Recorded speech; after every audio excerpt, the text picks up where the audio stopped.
నిర్మాత అయిన మాన్యశ్రీ చంద్రబాబు నాయుడు గారికి అలాగనే నన్ను ముఖ్యంగా ప్రోత్సహించి నా వెనక ఉండి నా గెలుపుకు కారణమైన పోలిట్ బ్యూరో సభ్యులు శ్రీనివాస్ రెడ్డి గారికి అలాగనే సహచర తెలుగుదేశ జనసేన బీజేపీ కూటమి సభ్యులకి నా హృదయపూర్వక ధన్యవాదాలు తెలియజేసుకుంటున్నాను. అలాగనే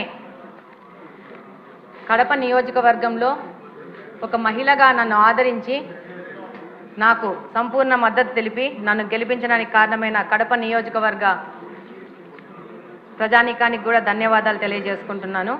అధ్యక్ష, గవర్నర్ గారి ప్రసంగాన్ని ఒక్కసారి కూలంకుషంగా పరిశీలించినట్లయితే ప్రసంగం మొత్తం కూడా ఆంధ్రప్రదేశ్ రాష్ట్రంలో ప్రస్తుతం ఉన్న వాస్తవ పరిస్థితులకు అద్దం పడుతూ ప్రజల ఆశయాలు, ఆశలు, ఆకాంక్షలకు, ఆలోచనలకు, పాలకుల పనితీరుకు నిదర్శనంగా భావించడంతో పాటు గత 5 సంవత్సరాల పాలనా కాలంలో జరిగిన వైఫల్యాలను, విధ్వంసాలను స్పష్టంగా విశ్లేషించడం ద్వారా జరిగింది.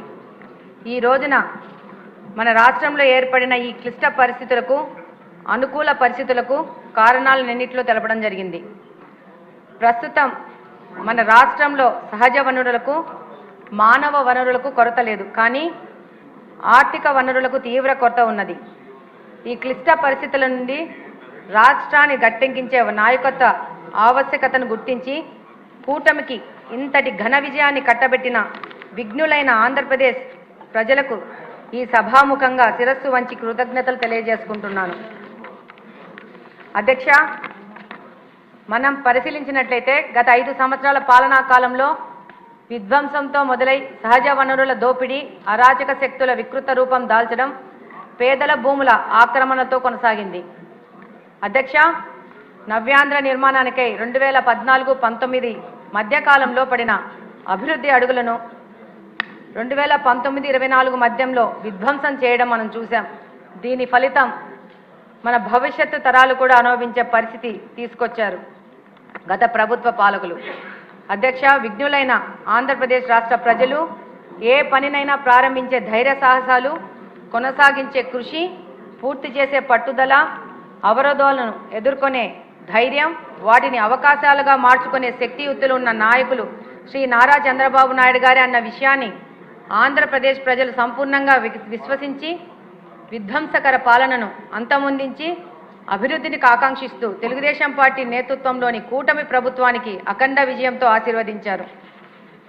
అధ్యక్ష, రాష్ట్ర విభజన అనంతరం 16,000 కోట్ల ఆర్థిక లోటు మరియు 12 మిలియన్ యూనిట్ల విద్యుత్ కొరత ఏర్పడిన నవ్యాంధ్రప్రదేశ్కు కరెంటు లేనిదే పరిశ్రమలు రావని గుర్తించి 2014లో అధికారంలోకి వచ్చిన కొద్ది మాసాలలోనే భారతదేశంలోని నిరంతర నాణ్యమైన విద్యుత్తును సరఫరా చేసే మొట్టమొదటి 3 రాష్ట్రాలతో ఆంధ్రప్రదేశ్ను జత చేసి కరెంటు కొరత లేకుండా చేసిన సమర్థులు మన నాయకులు శ్రీ నారా చంద్రబాబు నాయుడు గారు. అధ్యక్ష, గవర్నర్ గారు చెప్పిన విధంగా 1953వ సంవత్సరంలో నాటి మద్రాసు నుంచి ఆంధ్ర రాష్ట్రం విడిపోయినప్పుడు 1956లో నాటి ఆంధ్రప్రదేశ్ హైదరాబాద్ రాష్ట్రంలో ఆంధ్ర రాష్ట్రం కలిసి ఆంధ్రప్రదేశ్గా ఏర్పడినప్పుడు మరియు నిన్నటి 2014 సంవత్సరంలో తెలంగాణ రాష్ట్ర ఏర్పాటు సమయంలోనూ ఆంధ్ర ప్రాంతమే రాజధాని కోల్పోవలసి వచ్చింది. ఇట్టి పరిస్థితుల్లో చంద్రబాబు నాయుడు గారి సమర్థత మీద ఉన్న అపార నమ్మకంతో ఆయన ఇచ్చిన పిలుపు మేరకు అమరావతి ప్రాంత రైతులు స్వచ్ఛందంగా 33,000 ఎకరాల భూమిని ప్రభుత్వానికి ₹1 ఖర్చు లేకుండా అప్పగించారు. ఆ భూమిలో అంగరంగ వైభవంగా అమరావతి రాజధాని దేశ ప్రధాని సమక్షంలో భూమి పూజ కూడా జరిగింది. కానీ దురదృష్టవశాత్తు ఏంటంటే తర్వాత వచ్చిన పాలకులు అమరావతిని విధ్వంసం చేసి రాజధాని లేని రాష్ట్రంగా ఆంధ్రప్రదేశ్ని మిగిలిచ్చారు. అధ్యక్ష, పెట్టుబడులు పెట్టిన పారిశ్రామికవేత్తలను మరియు సంబంధిత ప్రభుత్వ శాఖల అధికారులు జైలుకు వెళ్లిన నేపథ్యం ఉన్న గత పాలకులు వారసత్వం ఉన్న మన రాష్ట్రంలో పెట్టుబడులను పెట్టడానికి ఎవరూ ముందుకు రాని ఈ తరుణంలో పారిశ్రామికవేత్తలకు భరోసా కల్పించి శాంతియుతమైన వాతావరణం కల్పించి పెట్టుబడులు రాబట్టడంలో మన నాయకులు శ్రీ నారా చంద్రబాబు నాయుడు గారు సఫలీకృతం అవుతున్నారు.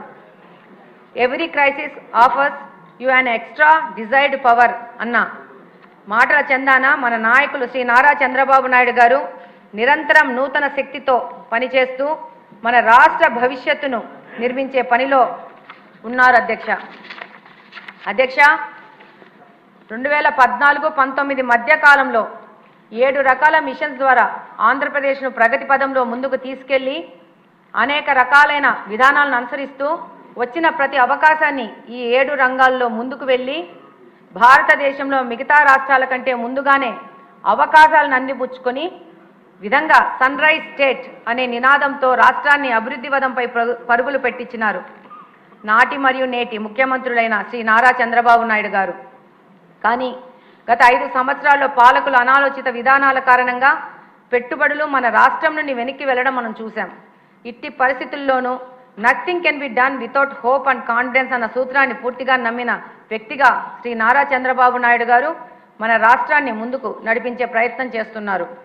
అధ్యక్ష 2014-19 మధ్యకాలంలో జన్మభూమి అనే కార్యక్రమం ద్వారా దేశ విదేశాల్లో సెటిల్ అయిన తెలుగు వారిని స్వగ్రామ అభివృద్ధిలో భాగస్వాములను చేసి నా ప్రజ్ఞాశీలి మన నారా చంద్రబాబు నాయుడు గారు ఈ కార్యక్రమం ద్వారా సూక్ష్మ ప్రణాళికను తయారు చేసి తద్వారా మండల స్థాయిలో జీడీపీని లెక్కించడం ద్వారా ప్రజల జీవన ప్రమాణాన్ని అంచనా వేసి తద్వారా అభివృద్ధి కార్యక్రమాలను చేపట్టడం జరిగింది.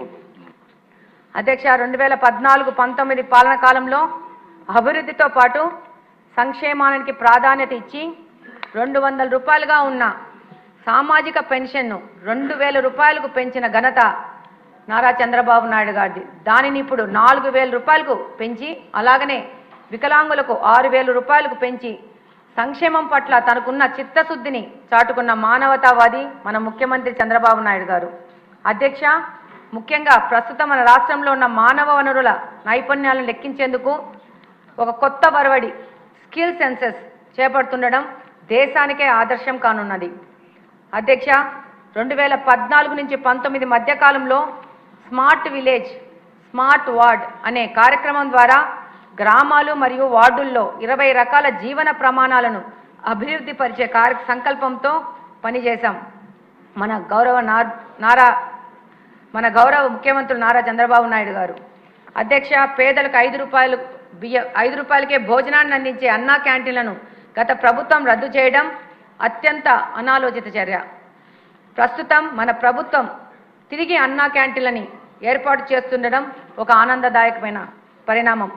అధ్యక్ష ప్రతిభావంతులైన ఎస్సీ ఎస్టీల పిల్లల విద్యాపరమైన అవసరాలను దృష్టిలో ఉంచుకొని అంబేద్కర్ విద్యానిధి పేరిట ఒక నిధిని ఏర్పాటు చేసి ఉండడం 2015-16వ సంవత్సరంలో వృత్తిపరమైన మార్గదర్శకత్వం ఇవ్వడం కోసం ఎన్టీఆర్ విద్యోన్నతి పథకం ద్వారా పాశ్చాత్య విశ్వవిద్యాలయాలలో పోస్ట్ గ్రాడ్యుయేషన్ లేదా దాని స్థాయి అయిన కోర్సులను అభ్యసించడానికి ఎస్సీ ఎస్టీ విద్యార్థులకు అవకాశం కల్పించారు.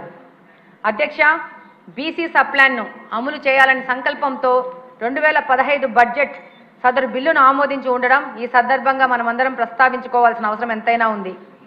అధ్యక్ష అలాగే మైనార్టీల సంక్షేమం కోసం వారిని దృష్టిలో పెట్టుకొని దుల్హన్ పథకం, రోషిని, షాదీఖానా నిర్మాణం, రంజాన్ తోఫా, హజ్ భవనాల నిర్మాణం వంటి ముస్లిం సోదరులకు ఉపయోగమైన అనేక అభివృద్ధి సంక్షేమ పథకాలను చేపట్టడం గుర్తు చేసుకోవాల్సిన అవసరం ఎంతగానో ఉంది. అధ్యక్ష ఇకపోతే మహిళా సంక్షేమం గురించి, మహిళా సాధికారత గురించి తెలుగుదేశం పార్టీకే పేటెంట్ హక్కు ఉంది. అందులో నాది కూడా ఒక ఉదాహరణ. 60 సంవత్సరాల నుంచి కడప నియోజకవర్గంలో ఏ పార్టీ కూడా ఒక మహిళకు అభ్యర్థిగా ప్రకటించి ఎన్నికలకు పంపించలేదు.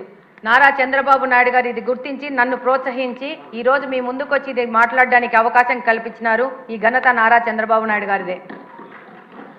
అధ్యక్ష స్థానిక సంస్థల ఎన్నికల్లో రిజర్వేషన్లు మొదలుకొని నిన్నటి డ్వాక్రా పొదుపు సంఘాల ఏర్పాటు, దీపం గ్యాస్ కనెక్షన్లు, నేటి ఆర్టీసీ బస్సుల్లో ఉచిత ప్రయాణం, ఉచిత గ్యాస్ సిలిండర్లు వరకు అనేక మహిళా సాధికారత దిశగా అనేక సంస్కరణలు చేపట్టిన ఘనత తెలుగుదేశం పార్టీ అధ్యక్షులు నారా చంద్రబాబు నాయుడు గారిదని చెప్పడానికి గర్వపడుతున్నాను. ఈరోజు ఈ వాస్తవాలన్నీ గవర్నర్ గారు తన ప్రసంగంలో మరొక్కసారి తెలియజేస్తున్నందుకు ధన్యవాదాలు తెలియజేసుకుంటున్నాను. నాకు ఈ అవకాశం కల్పించిన ఈ సభలోని సభ్యులందరికీ, అధ్యక్షుల గారికి, మన నాయకులకు అందరికీ పేరు పేరున ధన్యవాదాలు తెలియజేసుకుంటాను. ధన్యవాదాలు అధ్యక్ష. తర్వాత ఆదినారాయణ రెడ్డి గారు.